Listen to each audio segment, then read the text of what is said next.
Maria Marim, candidato da coligação PSC-PT do B, pergunta agora para Enéas Carneiro, do Prona. Doutor Enéas, como o senhor sabe, eu sempre estive ligado ao esporte. Fui atleta do São Paulo Futebol Clube, presidente da Federação Paulista de Futebol, e está causando uma grande decepção a todos os brasileiros a conduta da nossa equipe nas Olimpíadas. Eu pergunto ao senhor, o senhor tem algum projeto específico como candidato a prefeito visando a melhoria dos nossos atletas numa futura competição? Resposta ao governador Marim, resposta sincera, como eu sempre dou. Eu não entendo absolutamente nada de futebol. Na sequência, o candidato Enéas Carneiro, do Prona, pergunta para a candidata Marta Suplicy, do PT. Senhora, dona Marta, eu estou acostumado a falar em 30 segundos e quero ver como a senhora responde em 30 segundos. Vou dividir o tempo em 3 perguntas. Não, não é possível, é uma pergunta só. A senhora escolhe qualquer uma das 3, senhora, seu gosto.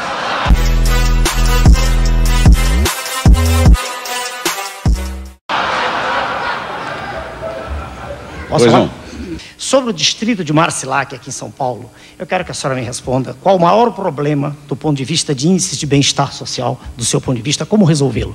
A senhora escolhe sobre a potamografia de São Paulo e os problemas dela decorrentes para o município, qual a solução que a senhora propõe? Eu não estou sorrindo, dona Marta, estou lhe perguntando. A terceira é uma pergunta bem simples, se a senhora souber. Por favor. Qual é a composição, senhora, do ar atmosférico de São Paulo? Primeira coisa, eu queria me referir ao que foi dito do presidente de honra do meu partido, e que há vários anos acho que o senhor vem com essa história que o meu presidente se porta desse jeito. Senhora. E eu queria dizer que esse documento é um documento que saiu no New York Times e saiu com centenas de assinaturas de prêmios Nobel, inclusive. Pessoas muito importantes que estudam essa questão. Não tem nada a ver com legalização.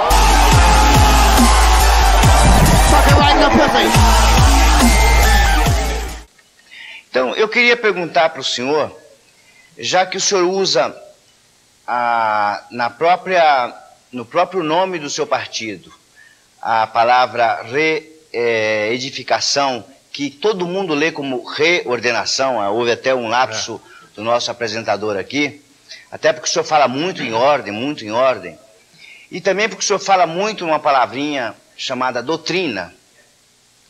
Eu gostaria de perguntar para o senhor 2 coisas. A primeira, o que o senhor pensa da doutrina de segurança nacional que serviu para estrutura jurídico e legal para os 30 anos de governo discricionário que nós tivemos? E 2, se os princípios básicos disso que o senhor chama reedificação nacional tem alguma coisa a ver com a doutrina de segurança nacional? A segunda pergunta eu não entendi. Eu quero saber... A primeira é segurança nacional, o que eu penso dela, o que foi usado naquela época. E segunda coisa é se no credo, na doutrina dessa chamada reedificação nacional, tem conteúdos, se ela é herdeira dessa doutrina de segurança nacional. Bom, por partes então. Primeiro, quando o senhor disse as pessoas... Achou engraçado e tem medo? As pessoas é uma generalização. Eu peço licença ao senhor para dizer que eu fiz um desafio a um jornalista respeitado, extremamente sério. O nome dele é o senhor Marcel, do Jornal do Brasil, do Rio de Janeiro. E o senhor Marcel foi comigo à rua, aceitou o desafio e disse, e repito a cada instante, que um jornalista vá comigo a qualquer esquina de qualquer rua, de qualquer cidade, de qualquer estado da federação. E que nós fiquemos parados. Não precisa que assessores vão à frente para procurar pessoas. Não. Vamos só nós dois. Fiquemos conversando. Esperemos as manifestações das pessoas que passam. O senhor Marcel documentou isto, ao vivo. Escreveu numa entrevista extremamente séria, imparcial, documentando o que viu e ouviu na esquina. A esquina era da rua Visconde de Pirajá com a rua Mariquitera, no Rio de Janeiro. Mas vale para qualquer esquina por onde passem pessoas, aleatoriamente. E ele escreveu, se o senhor ler, está lá a página inteira, lá embaixo ele diz, se depender do que eu vi, o doutor Enéas está eleito. Então, eu lhe peço desculpas, mas quando o senhor diz as pessoas têm medo, não. Que a imprensa não goste, é um direito que ela tem. Que as pessoas que estão se dando bem com esse estado de coisas, em que se faz o que se quer e ninguém é responsável por nada, que as pessoas que estão bem com isso não gostem de mim, tudo bem. Mas que não se generalize, porque uma coisa é o que os senhores dizem que o povo quer, outra coisa é o que o povo quer realmente. Isso será demonstrado através dos meios de comunicação a partir do momento exato em que eu estiver falando para a nação toda a partir de amanhã. Então, primeiro ponto, só para generalização, quando o senhor disse, as pessoas têm medo, não é geral isso. Então, deixa eu só fazer a observação seguinte. Disse que os jornalistas, com quem eu converso, que eu sinto hoje, vê no senhor uma pessoa... autoritária. Não, eu disse o contrário. Antigamente, havia até um lado de explorar o aspecto histriônico do senhor. Porque ninguém tinha percebido. Então, hoje, as pessoas não veem esse lado histriônico, já é segundo plano. Perfeito. O que as pessoas notam e observam, certo, e faz parte já não é consenso, mas de um pensamento que está evoluindo, que se crescendo, faz em relação de uma observação, às vezes não muito formulada, não muito sistematizada. Não, no meu caso é bem clara. Com relação ao seu, pode não ser. Não é? Bom, que... Mas eu só queria, eu repito só o ponto, é que para o telespectador que ouve, que não fique a ideia de que são as pessoas. São as pessoas dentro do meio jornalístico. Aí tudo bem, perfeitamente de acordo com isso. Não só dentro do meio jornalístico, onde mais? A sociedade, advogados, médicos também tem essa preocupação, doutor Enéas. Olhe, repito aqui, se o senhor quiser, o senhor sai comigo. E o senhor verá que estatisticamente não é isso. Existe uma vontade. Existe aquela simpatia de uma rua a 3 quarteirões do seu consultório médico? Não estou falando com as pessoas. Então, por favor, não fui eu quem escolheu a esquina. Aqui está o desafio para o senhor ao vivo. Escolha o senhor o lugar.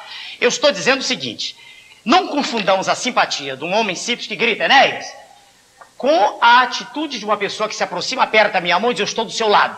Nós precisamos de uma pessoa como o senhor para colocar ordem na casa. É diferente. Quando essa pessoa diz isso, ela entendeu exatamente a mensagem. Ela não aguenta mais a falta absoluta de respeito por tudo. Ela não aguenta mais nem um sinal de trânsito ser respeitado. Ela não aguenta mais a deterioração dos princípios morais de que é vítima a nossa sociedade. E ela quer essa mudança.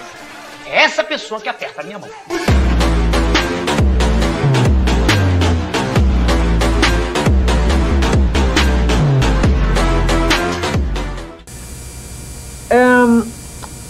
Foi convidado ou teve vontade de participar da passeata gay? Não, senhora, não tive vontade, não fui convidado e se tivesse sido convidado não iria. Por que não? Porque eu discordo radicalmente disso que vem sendo feito e tenho razões específicas. O que vem sendo feito? Isso. Esse enaltecimento de uma característica de certas pessoas que tem que ser respeitada, mas que não tem que ser aplaudida. Uma coisa, veja só, que eu não tenho a menor preocupação em ter votos ou não desses senhores. Já disse isso em cadeia nacional de rádio. Senhores e senhoras? Sim, eu generalizei. Senhores é plural. Bom, senhores, tá certo, tá certo. Em alemão seria senhora. Não, se referindo aos homens. Não. O comportamento homossexual masculino ou feminino fere as leis da natureza. Ele é uma variante, como tantas outras há do normal, variante. Mas é uma variante espúria.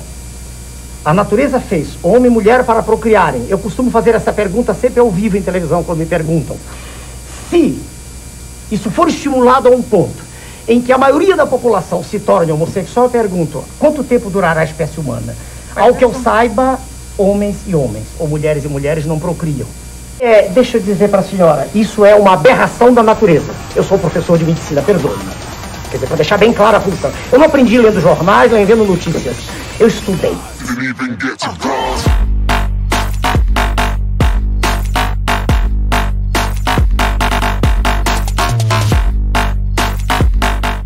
E o serviço da dívida, isso é apenas o serviço, cada vez maior e a dívida continua crescendo. É uma ironia curiosa, quanto mais se paga, mais se deve. Não é problema do governo de Sua Excelência, o presidente Lula, que não entende nada disso. Desculpem os líderes do PT, mas Sua Excelência, já discutiu com ele certa feita ao vivo, não tem o mínimo de arrumação intracromossomial específica para dirigir o país.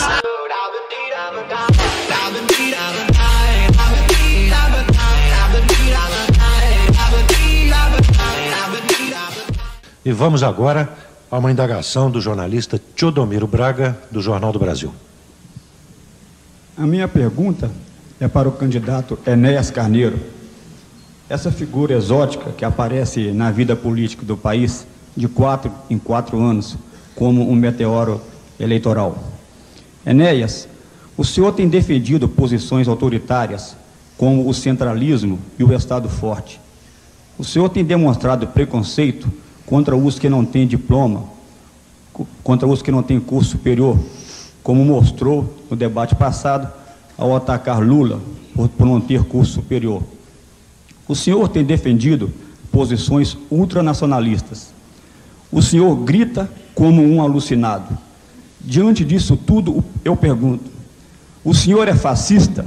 Meu nome é Teodomiro Braga.